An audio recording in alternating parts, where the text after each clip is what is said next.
रात के करीब 12 बजे एक टैक्सी ड्राइवर खाली सवारी लेकर दिल्ली से नोएडा की तरफ जा रहा था।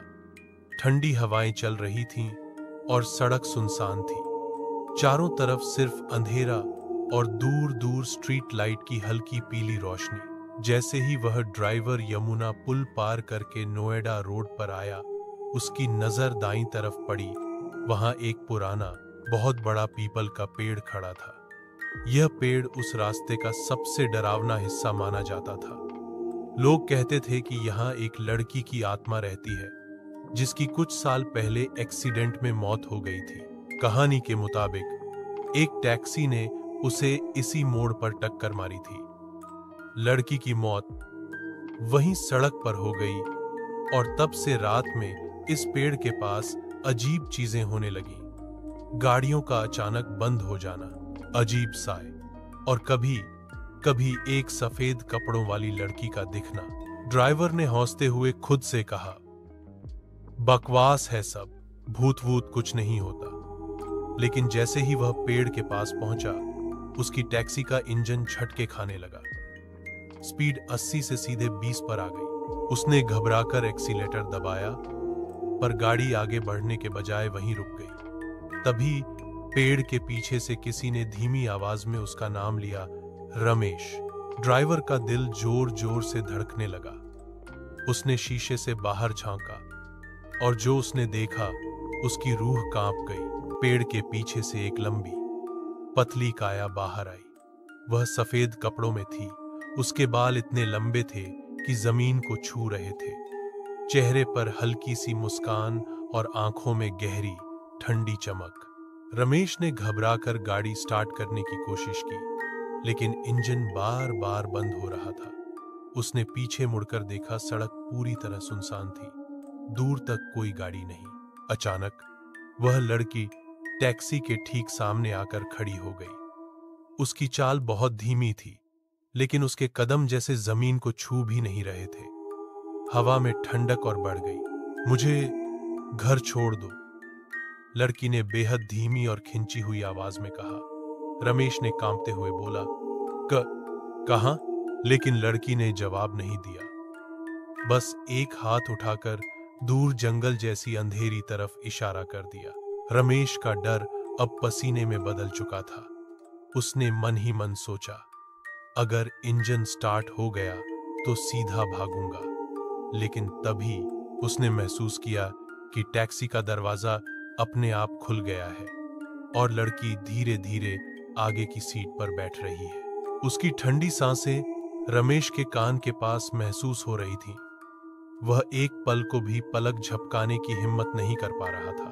रमेश के हाथ स्टीयरिंग पर जमे हुए थे, उंगलियां जैसे पत्थर बन गई हों। उसने डर के मारे एक शब्द भी नहीं कहा। टैक्सी का इंजन अचानक अपने आप चालू हो गया, जबकि उसने चाबी घुमाई भी नहीं थी। लड़की ने बिना उसकी तरफ देखे कहा, सीधे चलो और मुड़ना मत। उसकी आवाज ठंडी और भारी थी, जैसे कहीं दूर से आ रही हो। रमेश ने गाड़ी चलाना शुरू किया। सड़क अब बिल्कुल अलग लग रही थी, अंधेरी, लंबी और चारों तरफ धुंध फैली हुई। स्ट्रीट लाइट्स भी जैसे बुझ चुकी थीं। उसने शीशे में पीछे देखने की कोशिश की, लेकिन धुंध में सिर्फ अंधेरा ही दिखा। लड़की का चेहरा वह अब भी साफ नहीं देख पा रहा था, बस उसकी आंखें जो शीशे में हल्के हल्के लाल चमक रही थीं। तुम्हारा घर बहुत दूर है क्या? रमेश ने कांपते हुए पूछा। लड़की ने सिर्फ एक अजीब सी मुस्कान दी और बोली, पास ही है, जहां से कोई लौटकर नहीं आता। रमेश के रोंगटे खड़े हो गए। अचानक उसने देखा कि आगे सड़क के किनारे वही बड़ा पीपल का पेड़ फिर से खड़ा है, जबकि उसने तो उसे कई किलोमीटर पीछे छोड़ दिया था। टैक्सी रुक गई। लड़की ने धीरे से उसकी तरफ सिर घुमाया और फुसफुसाई, हम पहुंच गए। रमेश की सांसें तेज हो गईं। उसने चारों तरफ नजर दौड़ाई, लेकिन सड़क सुनसान थी। वही बड़ा पीपल का पेड़ उसके सामने खड़ा था, जिसकी मोटी मोटी शाखाएं अंधेरे में डरावने साए बना रही थीं। लड़की ने धीरे से अपनी गर्दन उसकी तरफ मोड़ी। इस बार उसके चेहरे पर हल्की धुंध हट चुकी थी। आंखें गहरी काली, होंठ नीले और माथे पर खून का सूखा धब्बा। रमेश ने डर के मारे आंखें फेर ली।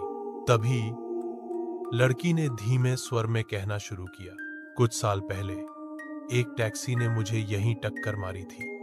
मैं सड़क पार कर रही थी और वो तेज आ रही थी। लोग मुझे अस्पताल ले जा सकते थे, लेकिन किसी ने नहीं उठाया। मैं यहीं इस पेड़ के नीचे आखिरी सांस ली। रमेश के कान सुन्न हो गए। वह समझ गया कि वह इंसान के साथ नहीं, बल्कि उस आत्मा के साथ है जिसे पूरे इलाके में लोग डर कर याद करते हैं। लड़की आगे बोली, तब से जो भी रात में यहां से गुजरता है, मैं उसे रोकती हूं। कुछ को छोड़ देती हूं और कुछ को। उसकी आवाज अचानक रुक गई और वह हल्के से मुस्कुराई। पेड़ की ऊंची शाखाओं पर काले काले परिंदे एक साथ फड़फड़ाने लगे। हवा में अजीब सी सीलन और बदबू भर गई। रमेश ने गाड़ी स्टार्ट करने की कोशिश की, लेकिन इस बार चाबी घुमाते ही टैक्सी के सारे लाइट्स बंद हो गए और अगले ही पल लड़की धीरे धीरे उसके और करीब झुकने लगी। लड़की रमेश के बिल्कुल पास आ चुकी थी। उसकी ठंडी सांसें जैसे बर्फ बनकर रमेश की गर्दन को छू रही थी। उसी पल पेड़ के ऊपर से एक अजीब सी सरसराहट सुनाई दी, मानो कोई भारी चीज हिल रही हो। रमेश का डर अब हद से ज्यादा बढ़ चुका था। तभी लड़की ने धीमे लेकिन साफ शब्दों में कहा, मैं यहीं रहती हूं, इस पीपल के पेड़ के नीचे। मेरी मौत यहीं हुई थी। लोग कहते हैं, मुझे कई बार देखा है, कोई अकेला हो या गाड़ी में, मैं सामने आ जाती हूं। उसकी आंखें और गहरी हो गई। जब भी इस मोड़ पर हादसा होता है, उसमें कोई नहीं बचता, क्योंकि मैं उन्हें जाने नहीं देती। रमेश के कानों में अचानक कई आवाजें गूंजने लगीं, चीखें, ब्रेक के घिसने की आवाज, टक्कर की भयानक धमक। उसने महसूस किया जैसे सड़क पर खून के धब्बे फैल रहे हों और उसमें धुंधले धुंधले चेहरों के साए दिख रहे हों। उसने हिम्मत जुटाकर दरवाजा खोलने की कोशिश की, लेकिन दरवाजा जैसे जाम हो चुका था।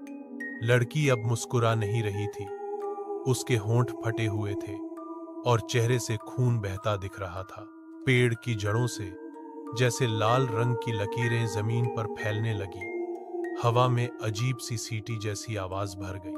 लड़की ने अपना सिर झुकाया और फुसफुसाई, अब तुम्हारी बारी है। रमेश की आंखों में डर साफ दिख रहा था। उसने आखिरी बार कोशिश की चाबी घुमाई, लेकिन इंजन ने सिर्फ एक ठंडी कराह जैसी आवाज निकाली। लड़की अब धीरे धीरे पीछे हटकर पीपल के पेड़ की ओर जाने लगी।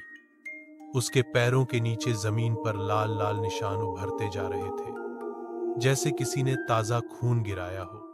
पेड़ की सबसे ऊंची शाखाओं पर काले परिंदों का झुंड गोल गोल घूमने लगा। हवा इतनी ठंडी हो गई कि रमेश का सांस लेना मुश्किल हो गया। अचानक लड़की पेड़ के तने से लगकर खड़ी हो गई और उसकी आंखें लाल चमकने लगी। अब तुम भी यहीं रहोगे, उसने फुसफुसाया। अगले ही पल एक जोरदार चीख और धमाके की आवाज हुई। सड़क पर सुबह के समय लोगों ने बस टूटी हुई टैक्सी देखी। अंदर कोई नहीं था। कहते हैं उस रात के बाद से मोड़ पर गाड़ियों की स्पीड अपने आप धीमी हो जाती है और कभी-कभी सफेद कपड़ों में एक लड़की सवारी मांगते दिखती है। यह कहानी अभी यहीं खत्म नहीं होती। कहानी अभी बाकी है। अगर आपको यह कहानी अच्छी लगी तो हमारे चैनल को सब्सक्राइब जरूर करें, ताकि आगे की कहानी आपके पास पहुंच सके।